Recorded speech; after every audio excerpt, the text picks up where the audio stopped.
जय हिंद एवरीवन, मैं लव सिंह। आज आपकी मैथ्स की फर्स्ट क्लास स्टार्ट करने जा रहा हूँ।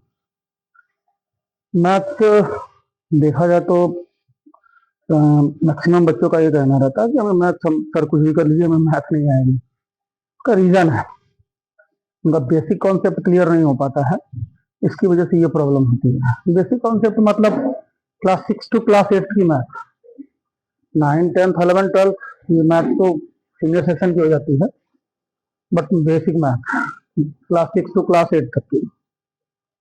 अब क्लास 6 टू क्लास 8 में भी बेसिक ये है, उन्हें एडिशन, सब्ट्रैक्शन, मल्टीप्लिकेशन, डिवीजन ये सारी चीजें नहीं आती। इनफैक्ट इंटीजर का सम, उसका मल्टीप्लिकेशन, उसका डिवीजन, डेसिमल का सम, यहाँ से ये प्रॉब्लम क्रिएट करता है। देन बोर्ड मार्क्स जो सब क्वेश्चन आते हैं उसमें जब प्रॉब्लम होती है तो बच्चे धीरे धीरे मैथ से कटने लगते हैं। उन्हें लगता है कि मैथ सबसे टफ सब्जेक्ट है, बट देखा जाए तो मैथ से इंटरेस्टिंग सब्जेक्ट कोई नहीं है।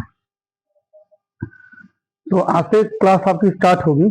पहले तो 6 टू 8 की मैथ जो है, जो उनका बेसिक नीड है, कोशिश रहेगी कि वो पूरा कर सके। दूसरी बात, जो बच्चे स्कूल के बाद हो सकता है कोचिंग न जा पाते हों, गांव के बच्चे हों, दूर दराज पड़ता है, ये उनके लिए क्लास स्पेशली होगी।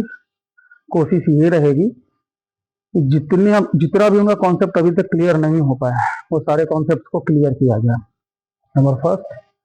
दूसरा, आपकी मैथ में आता है, RS अग्रवाल की बुक आती है, तो क्वेश्चन NCERT के बाद RS अग्रवाल जब लगाना शुरू करते हैं तो बहुत ज्यादा कंफ्यूजन होने लगता है, बट ऐसा कुछ नहीं है, सब इजीली धीरे धीरे हो जाएगा। हाँ, एक बात और कहना चाहूंगा, मेरी फर्स्ट क्लास है, अगर बोलने में कुछ भी गलती हो तो उसके लिए पहले से ही सॉरी।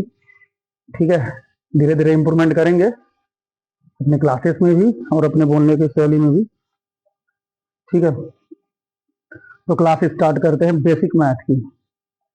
तो स्टार्ट मतलब जिसका लेवल एकदम लो सेक्शन में रखा जाए। प्रॉब्लम है उन्हें एडिशन, सब्ट्रैक्शन, मल्टीप्लिकेशन, डिवीजन, और उसमें भी जब स्टार्ट होता है उनका बोर्ड मार्क्स का सेक्शन। क्लास आपकी होनी मैथ की,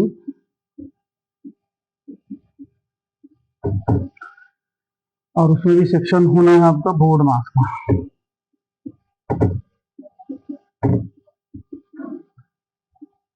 जब क्लास 4th और 5th में बच्चे होते हैं तभी ये सेक्शन करा दिया जाता है, और उसके बाद जब क्लास 6 में इंटीजर का क्वेश्चन आता है तो ये बेस क्लियर ना होने की वजह से उन्हें बार बार प्रॉब्लम फेस करना पड़ता है।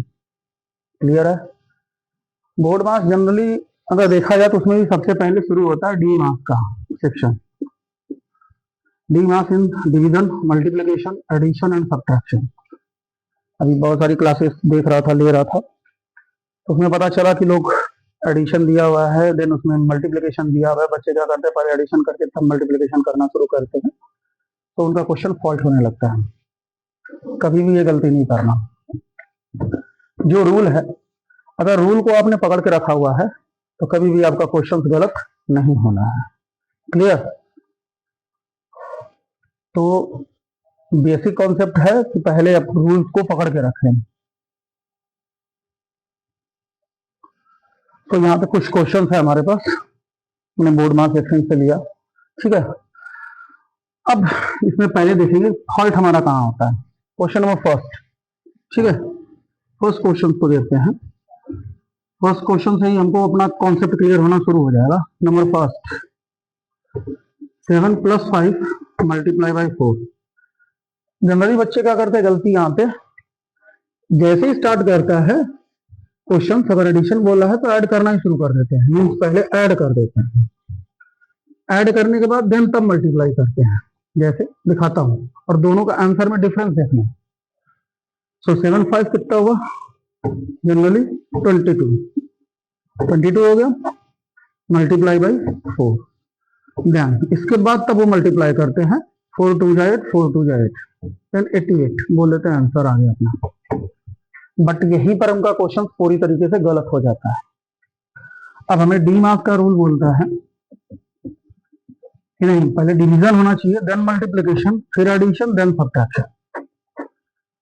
तो क्वेश्चन का सोल्यूशन क्या होगा? अगर देखा जाए सही सोल्यूशन क्या होगा, तो 7 + 5 × 4। तो अब डिवीजन पहले था, क्वेश्चन में डिवीजन कहीं पर भी नहीं है। उसके बाद नंबर आता है मल्टीप्लीकेशन का। तो मल्टीप्लीकेशन आने का मतलब हुआ कि किन दो नंबर के बीच में मल्टीप्लीकेशन का सिंबल, मल्टीप्लाई का सिंबल लगा हुआ है। तो 5 और 4 के बीच में मल्टीप्लाई का सिंबल लगा हुआ है। तो सबसे पहला काम करेंगे कि हम पहले मल्टीप्लाई ही करेंगे। 5 × 4 = 20,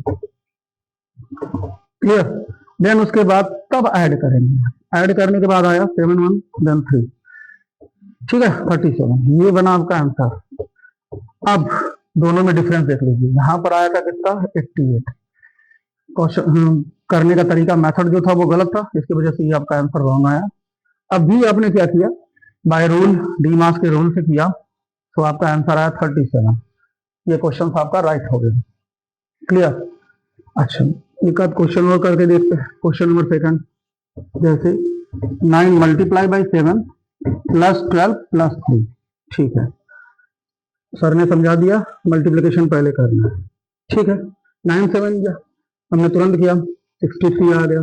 देन +12 + 3, सॉरी ×3। अगेन दोबारा से हमारा फॉल्ट क्या होगा, हम तुरंत पहले एडिशन कर देते हैं, क्योंकि मल्टीप्लाई तो हमने कर लिया। अब उसके बाद नंबर है एडिशन का, तो हम तुरंत उसको एडिशन कर देते हैं। एडिशन करने के बाद ये बना 325 617 × 3, क्लियर। देन इसके बाद फिर हम मल्टीप्लाई करते हैं। 3 5 = 15, देन 1, 3 7 = 21 एंड 1 22, और हम लिख देते हैं हमारा ये आंसर हो गया। क्या क्वेश्चन सही हुआ, आंसर इसका सही है? यही गलत था, यही गलत था। इसका एक्यूरेट क्या होगा, 9 × 7 + 12 × 3। मल्टीप्लाई करना है इन सेंस जहां जहां मल्टीप्लीकेशन है, इन दो नंबर के बीच में मल्टीप्लीकेशन का सिंबल लगा हुआ, मल्टीप्लाई का सिंबल लगा हुआ है। तो 9 × 7 एंड 12 × 3 दोनों के बीच में लगा हुआ है। तो सबसे पहला काम करेंगे कि पहले हम दोनों को मल्टीप्लाई करेंगे। सो 9 7 = 63 एंड 12 3 = 36। इसके बाद तब ऐड किया जाता है। Then 639 then 639 99। ये है आपका एक्यूरेट आंसर, ठीक है। तो दोनों में आपको डिफरेंस समझ में आ जाएगा। इतना बड़ा फॉल्ट आप करते हो और डी मार्क्स के क्वेश्चन में ही आप इतना सारा गलत करके रख देते हो और आपका आंसर सही नहीं आता। उसके बाद लगता है कि आपके लिए मैथ टफ हो रही है। नहीं, बेस क्लियर करो। इनफैक्ट 9 10th के बच्चे ये गलती करते हैं। अभी तो ये सिंपल सा क्वेश्चन था, जैसे इंटीजर होना शुरू हो जाता है, इंटीजर लगना शुरू हो जाता है, माइनस प्लस इसके आगे लगना शुरू हो जाता है, उसी समय वो क्वेश्चन को फॉल्ट करना शुरू कर देते हैं। कुछ नहीं है, मैथ कुछ है ही नहीं। Math means magic. मैथ्स को आप इजीली कर सकते हो, मैथ्स को इजी तरीके से सॉल्व किया जा सकता है। आगे question number 3rd 4th 5th में देखेंगे ना। Question number 3rd, 15 × 8 - 15 × 3। ये भी क्वेश्चन पिछले क्वेश्चन की तरह ही है, बस यहाँ पे सिंबल एडिशन की जगह किसका लग गया, सब्ट्रैक्शन का, मीन्स माइनस का। सबसे पहला काम, दोनों नंबर के बीच का हमको क्या करना है, मल्टीप्लाई करना है, क्लियर। मल्टीप्लाई करने के बाद तभी हम क्या करेंगे, सब्ट्रैक्ट करेंगे। अदर देन, अगर जैसे पीछे कर रहे थे, अगर उस तरीके से अगर करते, अच्छा चलो उसी तरीके से करके देख लेते हैं दोनों में डिफरेंस क्या आता है, ठीक है ना। 15 × 8 = 120 माइनस 15 × 3, ठीक है। अब हम क्या करेंगे, पहले जैसे कर रहे थे, मतलब फॉल्ट क्या करते हैं, इसके बाद तुरंत हम लोग सब्ट्रैक्ट कर दिए। देन 5 हो गया, यहाँ पे आया कितना, 0 एंड 1 × 3। देन मल्टीप्लाई कर दिया, 3 5 = 15, 3 1 = 3। ये बना आपका आंसर। अब जरा एक्यूरेट करके देखते हैं। अगेन दोबारा से 15 × 8 - 15 × 3। सो पहले मल्टीप्लाई कर लो, जिन दो नंबर के बीच में मल्टीप्लिकेशन का सिंबल लगा हुआ है, पहले मल्टीप्लाई कर लो। 15 8 = 120 माइनस 15 3 = 45, क्लियर। अब इसके बाद सब्ट्रैक्ट करो। देन यहाँ पे हुआ कितना, आया कितना, 5 11 7, ठीक है। अब देखो आया कितना, 75। ये आपका एक्यूरेट आंसर है और ये आपका फॉल्ट है। दोनों में डिफरेंस देखो कितना है। तो कभी भी क्वेश्चन अगर आप लोग बाय रूल नहीं करते हो तो क्वेश्चन का आंसर पूरी तरीके से गलत आता है और एग्जाम में आप फिर डिप्रेस हो जाते हो कि हाँ सर कितना भी कर लेते हैं हम लोग को मैथ तो आती ही नहीं है। ऐसा कुछ नहीं है, आप करो नॉर्मल तरीके से। एक दो क्लासेस में आपके बेसिक कॉन्सेप्ट को पहले, जैसे ये रहा डी मार्क्स का क्वेश्चन था, बोर्ड मार्क्स का क्वेश्चन था, दिन इसके बाद इंटीजर का क्वेश्चन रहेगा, पहले बेसिक क्लियर कर लो। इसके बाद ब्रैकेट लगाना हुआ किस तरीके से लगाएंगे, मल्टीप्लिकेशन का किस तरीके से होगा, देन पावर एंड एक्सपोनेंट्स का जो भी क्वेश्चन हो गया, ये सारी चीजें जब बेसिक आपका क्लियर हो जाता है आप क्वेश्चन को इजी कर ले जाते हो। 9th और 10th के मैथ में भी, 9th में भी स्टार्टिंग में थोड़ी ना, पहले वहां पे भी power and exponent and integers का ही चैप्टर पहले है, रेशनलाइजेशन तो बाद में बात की बात होती है, पहले इन्हीं बेसिक्स पे वो चलता है। और जब ये क्वेश्चन सही नहीं होते हैं तो फिर हम लोग बोलते हैं कि सर हमारा क्वेश्चन सही नहीं हुआ, अब मैथ हमारे पास की नहीं है, हम छोड़ रहे हैं। ऐसा कुछ नहीं है, दोबारा से अब ये नहीं कहना कि सर हमारा मैथ क्लियर नहीं हो रहा और हम मैथ छोड़ने जा रहे हैं। तब जब तक रहूंगा आपसे इस चैनल पर तब तक आपका सारा मैथ का एक एक क्वेश्चन 6 to 12 तक का सारा क्लियर करूंगा। उसके लिए चाहे जितनी मेहनत करनी पड़े आपके लिए जरूर करूंगा। क्वेश्चन नंबर 4 को भी करके देखते हैं। 7 - 3 + 20 डिवाइडेड बाई 4। ओके, तो 7 - 3 प्लस, हाँ बोर्ड मास का रूल, सॉरी डी मास का रूल, पहले क्या होगा डिवाइड होगा, इन दो नंबर के बीच में डिवीजन है, 20 एंड डिवाइडेड बाई 4, तो सबसे पहले डिवाइड करेंगे, देन 4 5 जा 25 आ गया, ठीक है। अब इसके बाद चाहो तो आप यहाँ पे सब्ट्रैक्ट करके ऐड करोगे तब भी आपका उतना ही आंसर आना है, मानता हूं।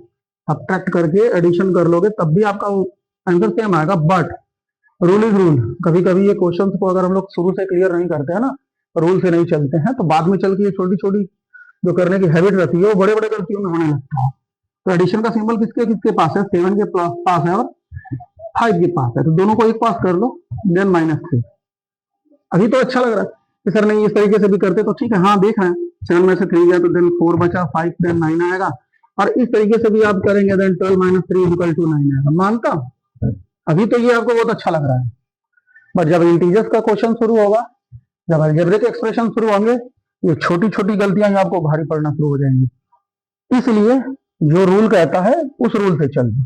आप रूल बाय रूल चलोगे, क्वेश्चन आपका कितना भी टफ है कभी भी गलत नहीं है, ठीक है। लास्ट क्वेश्चन है, क्वेश्चन नंबर 5 है।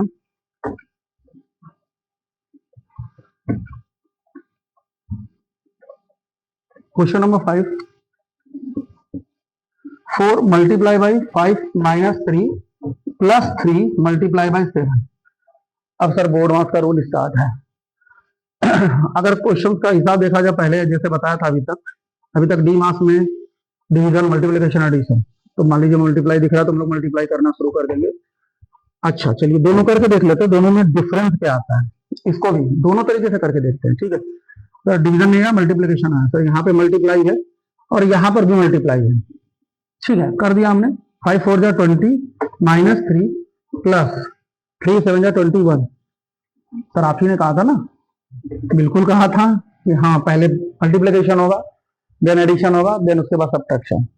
तो सर फॉल्ट कहां से हुआ, अच्छा ऐड कर लेते हैं, 20 + 21 - 3 देन 41 - 3 कितना हो गया 38, ठीक है।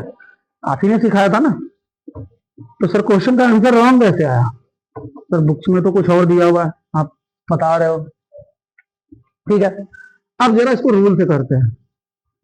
अभी इसमें एक पॉइंट बढ़ चुका है ब्रैकेट का, ठीक। सो 4 × 5 - 3 + 3 × 7। ब्रैकेट का रूल में सबसे पहले हम लोग क्या करते हैं, पहले ब्रैकेट को ओपन करते हैं। ब्रैकेट के अंदर में जो भी, ब्रैकेट के अंदर में अगर मल्टीप्लिकेशन, डिवीजन, सब्ट्रैक्शन, एडिशन सब कुछ आता है, सारा का सारा वही पे सॉल्व करते हैं।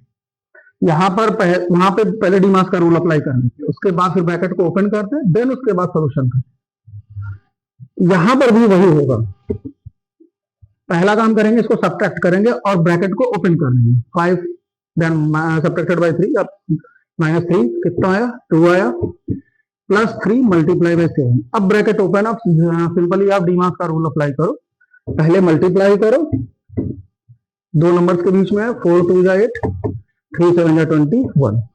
अब इसको ऐड करो, कितना हो गया 29। ये आपका करेक्ट आंसर है।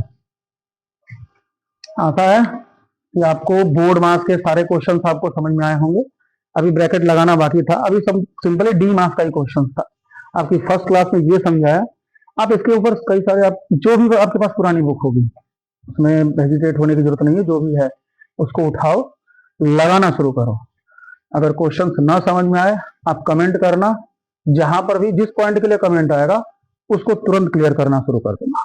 ओके, जय हिंद, धन्यवाद।